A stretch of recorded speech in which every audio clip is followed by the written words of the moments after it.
परिजनों और राधे राधे, जय श्री कृष्ण। मैं हूं आपके साथ चाणक्य राज भारद्वाज और आप देख रहे हैं राशि ज्योतिष दर्पण मन का सुख जीवन का। परिजनों, आज मैं उपस्थित हूं आपके समक्ष मासिक राशिफल फरवरी 2024 के विषय में चर्चा करने के लिए। और आज हम चर्चा करेंगे सिंह राशि के विषय में। तो मेरे साथ बने रहिएगा परिजनों, अंत तक कहीं मत जाइएगा, क्योंकि मैं बताऊंगा सिंह राशि के जातकों के विषय में फरवरी 2024 का राशिफल कैसा रहने वाला है।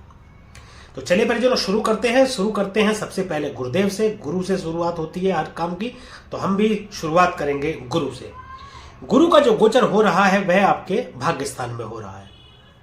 अति उत्तम, बहुत शानदार गोचर है गुरुदेव का। सबसे पहले तो मैं आपको ये बता दूं कि आपके लिए ये मतलब अप्रैल तक तो ये यहां पर रहेंगे ही देवगुरु बृहस्पति। तो देवगुरु बृहस्पति ने पूरा आपका संभाला हुआ है, जन्म कुंडली आपकी पूरी संभाली हुई है और ये बहुत शानदार फल आपको प्रदान करने वाले हैं। एक तो ये पंचम भाव के स्वामी बने और भाग्य स्थान में ये बैठ गए हैं, तो भाग्य में तो आपके बढ़ोतरी भी करेंगे। नवम स्थान जो है धर्म स्थान भी है, ज्योतिष की तरफ आपका ध्यान जाएगा। बड़े भाई बहनों से अच्छा संबंध होंगे, संबंधों में सुधार आपका करेंगे। प्रेम विवाह के योग बनते हैं, शीघ्र विवाह के योग बनते हैं और प्रबल योग बनते हैं आपके प्रेम विवाह के। मैं आपको बता दूं, पंचम भाव का स्वामी जब भाग्य स्थान में जाकर के बैठे तो प्रेम विवाह के प्रबल योग बनते हैं। निवेश में आपको फायदा दिलाएंगे, लंबी दूरी की यात्राएं होंगी, धार्मिक यात्राएं आपकी होंगी, पिता से भी संबंध आपके अच्छे रहेंगे। निवेश में आपको बहुत अधिक फायदा हो सकता है, जैसे कि मैं आपको बताऊं स्टॉक मार्केट या शेयर मार्केट में आपको निवेश में अच्छा लाभ करा सकते हैं, बड़ा लाभ करा सकते हैं। आपको दूरदृष्टि मतलब प्रदान करेंगे एक तरीके से कि आप समझ पाएंगे, आपको समझ आएगी इस चीज की कि आपको कहां निवेश करना चाहिए और कहां निवेश नहीं करना चाहिए, किस समय पर पैसा अपना वापस लेना चाहिए और किस समय पर पैसा हमको रोक के रखना चाहिए, जिस वजह से आपको लाभ की स्थिति होगी। उच्च ज्ञान की प्राप्ति कराएंगे, पंचम भाव ज्ञान का है। संतान प्राप्ति आपको करा सकते हैं, आपके घर में संतान की प्राप्ति हो सकती है, आपको संतान की प्राप्ति हो सकती है। राजनीति में कोई बहुत बड़ा मुकाम आपको दिला सकते हैं देवगुरु बृहस्पति। देवगुरु बृहस्पति के बाद शनि की बात करते हैं परिजनों। शनि विराजमान है आपके सप्तम भाव में। सप्तम भाव दाम्पत्य का भाव है, विवाह को भी सप्तम भाव से देखा जाता है। हालांकि सप्तम भाव में शनि बैठे हैं, देवगुरु बृहस्पति भाग्य भाव में बैठ करके नवम भाव के स्वामी बने हुए हैं। तो मैं आपको पंचम भाव के स्वामी बने हुए हैं, नवम भाव में बैठे हुए हैं, तो शीघ्र विवाह के योग बनाते हैं। सप्तम भाव में शनि बैठे हैं तो कोई परेशानी वाली बात नहीं है। 11 तारीख में ये अस्त भी हो रहे हैं, तो इतना ज्यादा कोई फर्क पड़ने वाला है नहीं। लेकिन फिर भी मैं आपको बता दूं कि स्वराशि के होकर के सप्तम भाव में बैठे शनि देव आपके व्यापार में ऊंचाई देंगे। दाम्पत्य जीवन में, यानी कि जो आपका वैवाहिक संबंध है, जो आपके पति पत्नी के जो संबंध है, उसमें थोड़ी सी करवाट की स्थिति हो सकती है, अन्यथा तो व्यापार में तो आपके बढ़ोतरी देंगे। साझेदार से थोड़ा सा किसी बात को लेकर के मनमुटाव हो सकता है, परंतु वह मनमुटाव जो होगा वह होगा व्यापार के सिलसिले में। कई बार ऐसा हो सकता है कि मैं ये चाहता हूं कि व्यापार इस तरीके से हो, या मैं ये चाहता हूं कि इसके विषय में ये निर्णय लिया जाए, आप कुछ और कह रहे हैं। ये हेल्दी एक डिस्कशन के जरिए थोड़ा मतभेद हो सकता है। व्यापार में नई ऊंचाइयां देखने को मिलेंगी। शनि की तीसरी दृष्टि नवम भाव में ही जा रही है, जहां पर गुरु पहले से विराजमान है। अब देखिए, गुरु के आगे शनि नतमस्तक होते हैं। भाग्य स्थान में शनि की दृष्टि जा रही है तो गुरु को पुश करेंगे, यानी गुरु के साथ हो जाएंगे और यह भी आपको बहुत बढ़िया फल प्रदान करेंगे आपको शनिदेव। गुरु की सप्तम दृष्टि आपके लगन में जाती है, थोड़ी सी आपके अंदर अहंकार की स्थिति आ सकती है, थोड़ा सा आपको मतलब कड़वाहट आपके जुबान में थोड़ी सी हो सकती है उसकी वजह से। अन्यथा आपको व्यापार में तो सफलता देंगे ही देंगे, इस चीज से आपको थोड़ा सा ध्यान रखना है। शनि की जो दसम दृष्टि है वह जाएगी आपके चतुर्थ भाव में। अभी मैं आपको देखिए लगन भाव में आपकी गुरुदेव की और शनि की संयुक्त दृष्टि जा रही है। देवगुरु बृहस्पति की पंचम दृष्टि है लगन में और शनि की है सप्तम दृष्टि। तो संयुक्त दृष्टि हो जाने के कारण अगर शनि कुछ उल्टा सीधा या कुछ ऊंच नीच आपके व्यक्तित्व में या आपकी पर्सनैलिटी में करेंगे भी, तो देवगुरु बृहस्पति हाथों हाथ उसको रिपेयर करेंगे। मैं इसको एक तरीके से समझाता हूं। मान लीजिए कि एक आदमी झाड़ू लगा रहा है, यदि कोई कूड़ा फेंकेगा भी तो पलक झपकते ही वहां कूड़ा दिखाई देगा, क्योंकि हाथों हाथ वहां झाड़ू लग रही है, तो वह बिल्कुल क्लियर हो जाएगा, साफ हो जाएगा। तो इसी तरीके से देवगुरु बृहस्पति कर रहे हैं। यदि कोई अशुभ ग्रह उसको गलत करेगा आपके साथ में या कुछ अनुचित करेगा, तो देवगुरु बृहस्पति हाथों हाथ उसमें हीलिंग का कार्य करते हुए बहुत अच्छा कर रहे हैं देवगुरु बृहस्पति।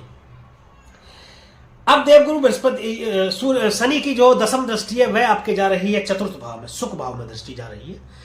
तो देखिए, मकान के कारक शनिदेव कहे जाते हैं। यदि आपसे पहले कोई आप मकान लेना चाह रहे थे और आप ले नहीं पा रहे थे, तो वह अड़चने अब दूर होंगी और आपको मकान की प्राप्ति होगी। व्यापार भाव में बैठ करके सुख भाव को देख रहे हैं, तो व्यापार के जरिए इतना धन आपको मतलब प्राप्त करा देंगे जिसके जरिए आप अपने सुखों की चीजों को प्राप्त कर पाए या धन कर मतलब अपना खरीद पाए। शनि इज मनी, शनि सबसे ज्यादा पैसा देने वाले कहे जाते हैं। और मैं आपको बता दूं आपको कि ये जो साल है 2024 ये भी शनि का ही साल है। तो शनि आपको इतना पैसा देने वाले हैं कि आपकी कल्पना से परे। इसके बाद परिजन हम राहु पर आते हैं। राहु अष्टम भाव में विराजमान है। ये यहां आपको बहुत ज्यादा ध्यान देने की जरूरत है, क्योंकि राहु अष्टम भाव में कतई अच्छे नहीं माने जाते। एक तो अष्टम भाव अच्छा नहीं है, दूसरा राहु विराजमान है। अष्टम भाव में राहु बैठे हैं तो इतना तय मानिए कि आपके जो ससुराल पक्ष से है वह संबंध आपको खराब हो जाएंगे, वह संबंध आपके खराब होंगे ससुराल पक्ष से। पैसे के लेन देन को हो सकते हैं या किसी भी बात की वजह से हो सकते हैं, उसमें यदि आप सावधानी बरतेंगे तो उसको थोड़ा बचा सकते हैं आप। अष्टम भाव आयु का विचार करते हैं, अचानक से घटित हो जाने वाली घटनाओं का विचार करते हैं, ऑकल्ट साइंस, गूढ़ विद्या, गूढ़ रहस्य, तंत्र मंत्र, जासूस का विचार यहां से करते हैं और गुप्त रोगों का विचार यहां से करते हैं। परंतु ज्योतिष विज्ञान भी यहां से देखते हैं। लंबी दूरी की यात्राएं हो, छोटी यात्राएं हो, सभी प्रकार की यात्राओं को देखते हैं अष्टम भाव से। अष्टम भाव परिवर्तन का भी है और राहु देव भी अपने आप में परिवर्तन, एक बहुत बड़ा परिवर्तन आपके जीवन में हो सकता है, वह किसी भी तरीके को लेकर के हो जाए। वैवाहिक संबंधों में भी आपके बहुत ज्यादा खराबी आने की संभावनाएं बढ़ती हैं, इससे आपको सावधान रहने की जरूरत है। यदि आप सावधानी बरतेंगे तो यह भी सब कुछ ठीक रहेगा। यात्रा में ज्यादा कष्ट हो जाने की स्थिति है, इसलिए यात्रा को अगर हो सके तो आप टाल दें। अगर टाल नहीं सकते तो आपको उसमें ज्यादा सावधानी बरतने की जरूरत है। अचानक से कोई मतलब एक्सीडेंट वगैरह हो सकता है और निवेश में कोई नुकसान आपको हो सकता है। यदि आप कोई नया निवेश करना चाह रहे हैं तो उसमें आपको सोचने की जरूरत है। 10 बार सोचें, 20 बार सोचें, जितनी बार हो सके उतनी बार सोचें, लेकिन बहुत ज्यादा सोच विचार करने के बाद ही आप निवेश करें। निवेश में नुकसान होने की संभावना बढ़ जाती है कि यदि आपने पहले से कोई निवेश किया हुआ है उसमें भी या कोई नया निवेश करने जा रहे हैं उसमें भी। राहु की पंचम दृष्टि जाती है आपके 12वें भाव में। 12वां भाव तो वैसे भी अच्छा नहीं माना जाता, जेल इत्यादि का भाव है, हॉस्पिटल का भाव है, लेकिन विदेश का भी भाव है। विदेश आपको ले जा सकते हैं यदि शुभ हुए राहु तो। राहु शुभ हुए तो आपको विदेश ले जा सकते हैं, विदेशों से आपके व्यापार को जोड़ सकते हैं। परंतु अचानक से ये खर्च की स्थिति भी उत्पन्न कर सकते हैं। कोई बीमारी पर हो सकता है, आपको कोई बीमारी हो पहले से कुछ चली आ रही हो जिसको आप टाल मटोल कर रहे हो और आप डॉक्टर को दिखाएं तो आपको पता लगे कि आपको तो कोई भयंकर बीमारी है जिसकी वजह से आपको हॉस्पिटलाइज होना पड़ेगा। तो गुप्त रोगों को भी अष्टम भाव दिखाता है और 12वें भाव में स्थिति डाल रहे हैं तो ऐसा कर सकते हैं। कोर्ट कचहरी के चक्कर लगाने पड़ सकते हैं आपको, मुकदमेबाजी में आप फंस सकते हैं। इन चीजों को ध्यान यदि आप रखेंगे तो इन सब चीजों से बचा जा सकता है। सप्तम दृष्टि आपके धन भाव में जा रही है। वाणी पर विशेष ध्यान रखना है, वाणी में आपके दोष उत्पन्न करेंगे। ये अष्टम भाव में द्वितीय भाव में दृष्टि डाल रहे हैं। वाणी का भाव है, कुटुंब का भाव है, बचत का भाव है, उसमें प्रॉब्लम आएगी। आपके कुटुंब से संबंध थोड़े से खराब हो सकते हैं, मतभेद हो सकते हैं किसी भी बात को लेकर के। धन को लेकर के खराब हो सकते हैं। धन को लेकर के आपके जो ससुर हैं यानी कि आपके फादर इन लॉ जो हैं उनसे आपके संबंध खराब हो सकते हैं पैसों के लेन देन को लेकर। तो ये आपको विशेष ध्यान देना है। और इसकी जो नवम दृष्टि है वह जा रही है आपके सुख भाव में। देखिए राहु दृष्टि डाल रहे हैं तो बड़ा ही करेंगे। शनि देव की और राहु की संयुक्त दृष्टि है सुख भाव में, तो बहुत बड़ा घर दिलाने की क्षमता रखते हैं राहु, बहुत बड़ी प्रॉपर्टी दिलाने की क्षमता रखते हैं, बहुत बड़ी गाड़ी या बहुत बड़ा वाहन आपको दिलाने की क्षमता रखते हैं राहुदेव। यहां दृष्टि डाल करके इतना बड़ा फल आपको प्रदान करेंगे, तो यहां तो आपको सुखों की प्राप्ति करा देंगे। अभी राहु के बाद में हम बात कर लेते हैं गुरु की, शनि की, राहु की, केतु की बात करते हैं। केतु आपके द्वितीय भाव में। सबसे पहले तो केतु को समझते हैं। केतु डिटैचमेंट का कारक है, दूर करते हैं। वाणी में इतनी कटुता आपके ला देंगे कि अपनों को भी पराया कर देंगे। तो इस चीज को ध्यान रखना। आपका फ्लो इतना हो सकता है बोलते बोलते आप इतना ज्यादा बोल जाए कि आपको पता ही न चले आपने क्या बोल दिया। पैतृक संपत्ति जो आपको यदि मिलने वाली होगी तो उसमें रुकावट पैदा कर देंगे और वह अभी आपको नहीं मिल पाएगी। तो उसमें थोड़ा ध्यान रखें, सावधानी रखें। सावधानी और ध्यान क्या? सावधानी ध्यान हो रही है कि उसमें ज्यादा अग्रेसिव या उत्तेजित होकर के उस काम को बिगाड़ ना दे, तो उन चीजों से दूर ना हो जाए। कुटुंब से दूर जा सकते हैं। कुटुंब से दूर जाने के कई कारण होते हैं। ऐसा भी हो सकता है कि आप कभी अपनी किसी सर्विस के जरिए कोई नौकरी आपकी लगी है या कहीं आप नौकरी कर रहे थे, वहां से आपका ट्रांसफर हो जाए, कहीं तबादला हो जाए और कुटुंब को छोड़ करके आपको दूर जाना पड़े, तो एक अच्छा संकेत होता है। आपकी नौकरी मान लीजिए लग गई है तो ये एक अच्छा खुशी का माहौल होता है, अच्छा संकेत होता है, ये अच्छा है दूर जाना, इसको अच्छा बोलेंगे। और दूर जाने की स्थिति ऐसी है कि किसी मतलब दुख के चलते या किसी परेशानी के चलते आपको घर छोड़ करके कहीं जाना पड़े, ऐसी स्थिति भी आपको बन सकती है, तो उसमें आपको सावधान रहने की जरूरत है। आगे चलते हैं, फिर एक कदम और आगे बढ़ाते हैं और बात करते हैं अब बाकी ग्रहों की। सबसे पहले बात करेंगे सूर्य की, जो कि आपके छठे स्थान में है, मकर राशि में। इस वक्त सूर्य देव मकर राशि में गोचर कर रहे हैं। जिन्होंने अभी गोचर किया है सूर्य ने मकर राशि में, सूर्य जब छठे भाव में होते हैं, आपकी राशि से छठा भाव है, छठे भाव में सूर्य आपके लगन के स्वामी है। देखिए लगन का स्वामी कौन, लगन कौन, आप खुद हो गए, और आपके स्वामी आप खुद हो गए, आपके मालिक आप खुद ही हुए ना। आप खुद आकर के छठे भाव में बैठ गए। छठा भाव रोग, रिपु और ऋण का है। इसको एक लॉजिकली मैं समझाता हूं। जब आप किसी जगह जाकर के बैठ जाते हैं और वह जगह गलत है या गंदी है या खराब है, तो सबसे पहला कार्य आप करेंगे उसको साफ करने का। क्या साफ करेंगे? रोग को साफ करेंगे, ऋण को साफ करेंगे और शत्रुओं को साफ करेंगे। सूर्य देव जब छठे घर में बैठते हैं तो शत्रुहंता योग बनाते हैं। शत्रुओं की तो लग गई, ये समझ लीजिए। आप खुद ही आकर के बैठ गए हैं। ऋण को भी मतलब सफाया कर देंगे, आपको इतना लाभ उत्पन्न कराएंगे कि आप ऋण उतारने में सक्षम हो जाएंगे। और शत्रु आपके सामने घुटने टेकेंगे, आपका कुछ बिगाड़ ही नहीं पाएंगे शत्रु, आपके सामने कुछ नहीं कर पाएंगे शत्रु। और रोग की यदि मैं बात करूं, रोग यदि आपका कोई होगा या पुराना कोई रोग होगा तो उससे भी आपको मुक्ति दिलाने का कार्य करेंगे। यहां से 12वें भाव में दृष्टि डाल रहे हैं। खर्च कराएंगे तो आपको अच्छे कामों में खर्च कराएंगे। विदेश से आपके बिजनेस को जोड़ देंगे, व्यापार को आपको जोड़ देंगे। सैया सुख का भाव है, तो दाम्पत्य जीवन में थोड़ा सा स्थिति थोड़ी गड़बड़ हो सकती है, ध्यान रखें थोड़ा सा। सरकार से आपको थोड़ा सा सावधान रहने की जरूरत है। सरकारी कामों में थोड़ी सी अड़चन ऐसी आ सकती है आपको। बाकी तो सूर्य 13 फरवरी तक यहाँ रहने वाले। 13 फरवरी के बाद में सप्तम भाव में जब जाएंगे तो कमाल का फल प्रदान करेंगे आपको। सप्तम भाव में आपके व्यापार में नई ऊंचाइयां देंगे, व्यापार को प्रकाशमान करेंगे। आपके दाम्पत्य जीवन में थोड़ी एनर्जी ज्यादा होने के चलते, सूर्य में एनर्जी ज्यादा है तो दाम्पत्य जीवन में थोड़ा सा दिक्कत पैदा कर सकते हैं, वरना आत्मविश्वास आपका देखते ही बनेगा 13 फरवरी के बाद में, और आपके व्यापार को बहुत लाभ देंगे। सप्तम भाव में बैठकर लगन में दृष्टि डालेंगे, नहीं लगन के स्वामी आपके खुद के मालिक सप्तम भाव में जब आकर के बैठ जाएंगे तो सब कुछ अच्छा देंगे। अब बात कर लेते हैं परिजनों बुध की, जो कि 1 फरवरी को ही आ जाएंगे मकर राशि में। और बुध छठे घर में बैठते हैं। देखिए लाभ के और आपके धन भाव के और लाभ भाव के स्वामी बने हैं, छठे घर में बैठे हैं, तो उसमें थोड़ी सी रुकावट की स्थिति रहेगी। आपकी मान प्रतिष्ठा में थोड़ी सी कमी आ सकती है। देखिए बुध जो है कन्या का रूप माना जाता है, छठे घर में बैठ गए, छठा घर अच्छा नहीं है। किसी कन्या के द्वारा या किसी स्त्री के द्वारा आप पर आरोप लगाया जा सकता है, जिसके चलते आपको कोर्ट कचहरी या मुकदमेबाजी में फंसने की संभावना बढ़ जाती है। आपके व्यापार में थोड़ी सी दिक्कतों का सामना आपको करना पड़ सकता है। बुद्धि विवेक आपका थोड़ा ऐसा हो सकता है जिससे आपको कष्टों का सामना करना पड़ सकता है, तो इससे आपको ध्यान रखना है। धन संबंधी परेशानी आपको हो सकती है, लेकिन बाकी ग्रह गोचर देखते हुए आपको ये कोई ज्यादा खास परेशानी उत्पन्न होगी नहीं, आपको ठीक इसका फल रहेगा। इसके बाद हम बात करते हैं मंगल ग्रह की।